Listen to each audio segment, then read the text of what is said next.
Have you ever opened up your Google Search Console and see this terrific error messages that pops up, which is crawled but not indexed, and discovered and currently not indexed? You know, so these are the two messages that's very big nightmare to SEOs and marketers and business owners. So in this video, we're going to discuss these error messages and what are the quick fixes that we can do and what are the good practices that we can follow so that our new URLs doesn't end up in these error sections. Rather, it's just been indexed on Google and invites traffic that in turn gives the right kind of leads and the businesses that we are looking for. Hi, I'm Leo from socialorange.in, a digital marketing agency based out of Bangalore, and let's get started. So let's understand what's really going on when you see this message, particularly discovered, currently not indexed.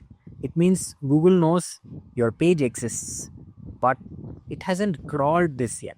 So it's subtly saying a message that it's not worthy to index. Okay, but don't panic. With a lot of AI generated content flooding, probably Google has made much more stringent actions to list your content. But you are halfway through because Google has discovered your page, which means the crawling is done. And once the crawling is done, it's halfway through the well. So you will be definitely discovered and indexed. So let's understand what is indexing. Basically, you have a book that has thousands of pages. When you want to access a particular section of that page, you will go through an index and locate the page automatically, very easily. And the same way Google indexation works. So you have written content on a subject that you are expert at, and Google is planning to list you for this particular keyword, and that indexing job is done by these crawlers, and that crawlers are throwing up these error messages that are visible to us in Search Console. So through this, I think you're very much aware about indexing now.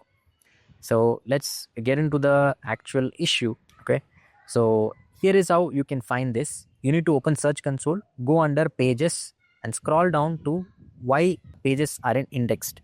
So you will see categories like discovered and crawled but not indexed. Click through either of this category and you will see all the affected URLs there.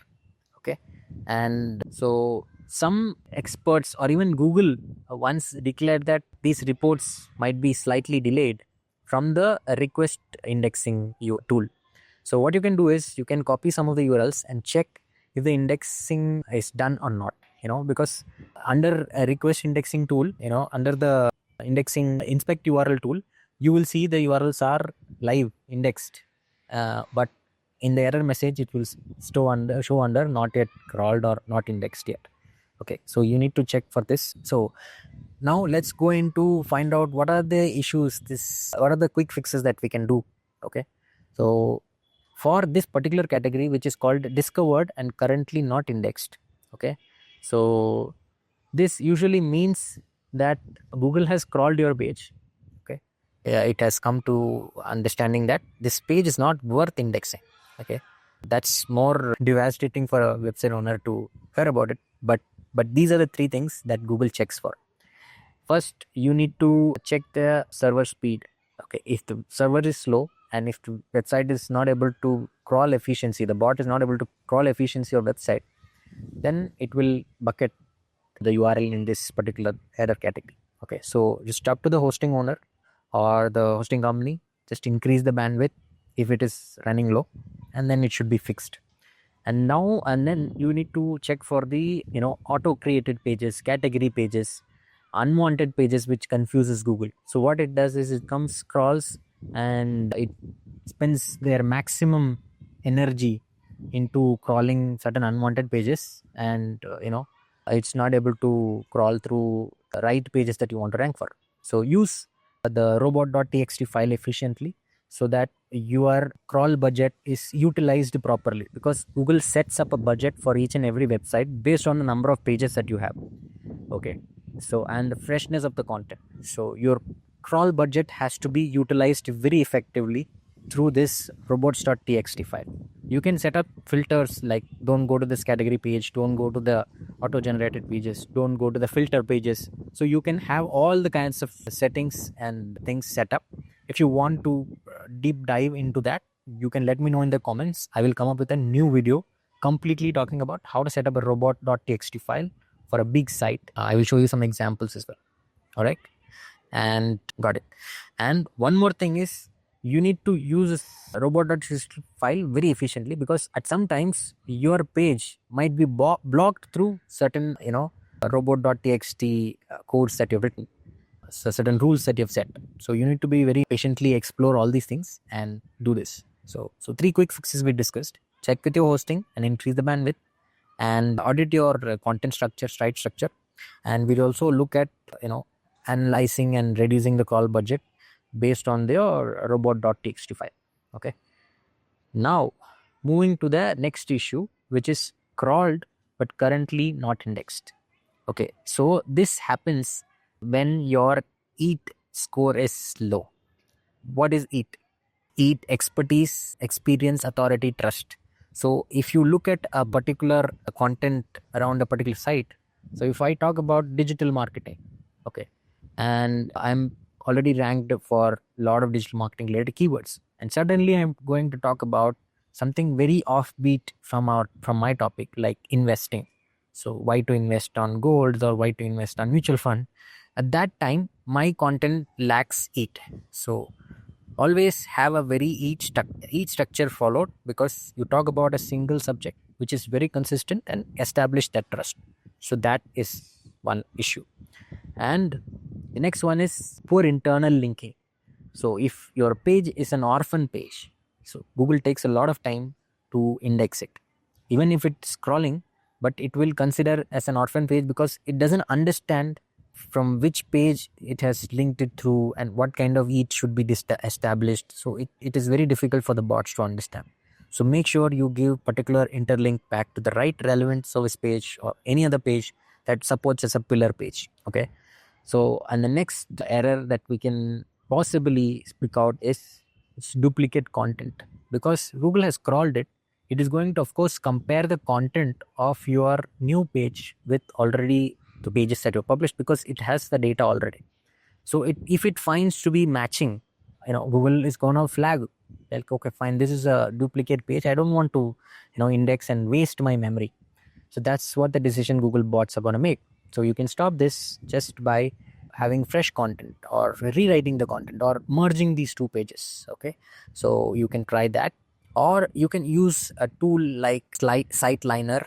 Go there, open up, enter your URL. It will analyze your entire website and find out duplicate pages. I mean, matching content kind of pages, which will say that either like probably a duplicate content. Okay, probably most of the e-commerce companies fall under this, because they have similar sort of product pages everywhere, if they don't have a standout content on their product pages, okay, for each and every product. So that is one. And then the next one is the content quality issue. Okay, so if the content is indexed, so if the content has no clicks and it has less user interaction signals, Google might take off the page that is currently, what was indexing but not inviting any traffic. So it might take off that as well.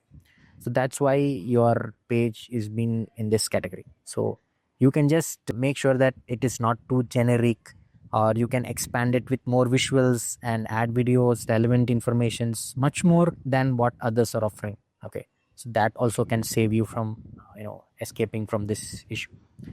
So, and then you can do all these things and save you from all these errors that you get on Google Search Console. And apart from that, you can do redirections also. Okay, so there is an issue that can commonly occur is if your website is upgraded to a new path or something. There are some redirection issues also, so that will come under here. So you can just use 301 redirect, or you can use a canonical URL, or you can write a fresh data. Okay, so if you have got a low quality content, you can run some fresh content in that. And these are the ways to protect your website from entering into these kind of errors.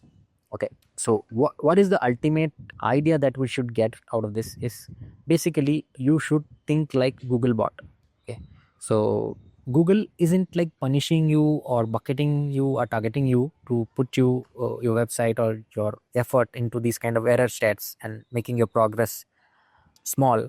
It is just protecting its user experience, right? So we all go to Google, search for it, and we want Google to rank for certain keywords because Google measures the user intents very much.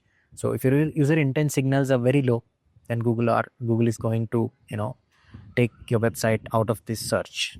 Okay, that's basically Google pushing you to earn your crawl. Don't just push content for the sake of bots. Okay, though that era is done. Now we are in 2026 and we need to look at user intent signals very seriously, right? And now imagine waking up and opening your search console and you don't see any errors and your URLs are indexed and you're getting ton of traffic and you're getting right leads into your inbox. So how do you feel? You feel very gracious, right? Like you feel very happy about your efforts paying off, and probably your manager is giving you a raise or you get more business out of your website. And that's what is all about SEO. It's about understanding user intent, ranking for the right keywords and reward the user, and you get rewarded automatically. So that's how the entire thing works. If you find this helpful, so leave your thoughts in the comments and you can ask your questions. I will personally answer each and every one of them. Until then, see you in the next video. Thank you.